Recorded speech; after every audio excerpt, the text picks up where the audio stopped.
Thank you, Concola. Like the rest of my colleagues, I said a huge concern about our beef industry and where our beef industry is at. The price that farmers have been getting for a number of years has been unviable. And, these protests haven't come about overnight.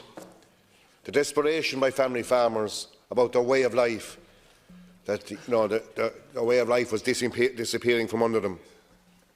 The single farm payment in real terms has been eroded over time, and a single farm payment for a number of years covered up a lot of the deficiencies in the price being returned to the primary producer. And since I've been elected in February 2016 to this Dáil, this government hasn't listened to us about the plight of beef farming in this country. We've had numerous private members' bills, and every month when there's questions to the Minister, we have raised the problems in the beef sector. We all knew when quotas went in April 2015 that there was going to be an increase in livestock numbers in this country.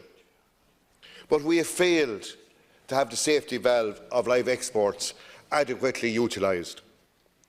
We saw this spring where we had the disaster of not having enough lairage space in Cherbourg for Frisian calves. And as we speak here tonight, there's no cattle over 12 months of age leaving this country. We've had numerous markets announced for live exports, but unfortunately no cattle are moving. And that was always the safety valve that kept pressure on the meat processors to pay a viable price. It was always what kept competition in the trade. And unfortunately, family farmers and farmers out there have lost trust and confidence in parts of the industry. Farmers have lost confidence in Bord Bia. The questions are being asked, is all beef that's leaving this country, is it of Irish origin? The beef that's stamped, processed in this country, is that being produced by Irish farmers? The negotiations, and while you say, there has been increases in the bonus, we can only judge that when we see the base price that the factories announce. But unfortunately, the differential in the price between cattle under 30 months and over still remains.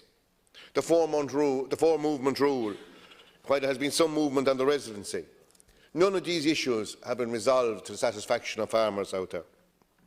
But even allowing for this, I would urge the farmers on the picket line to allow the kill to recommence, but with a strict deadline of the 1st of January, where the aspirations in this agreement can be assessed and to see are they being fulfilled on.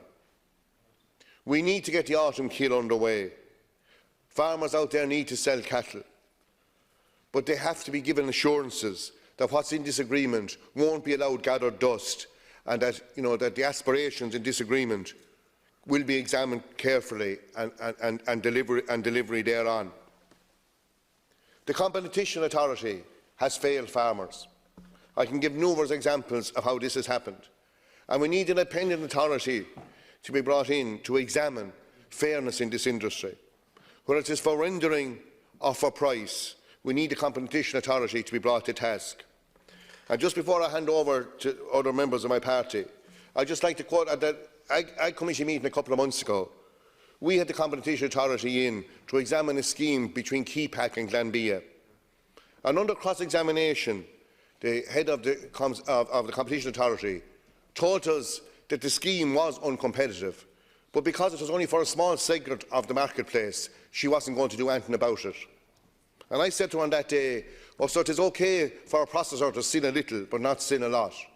But if that was farmers, the Competition Authority would take action.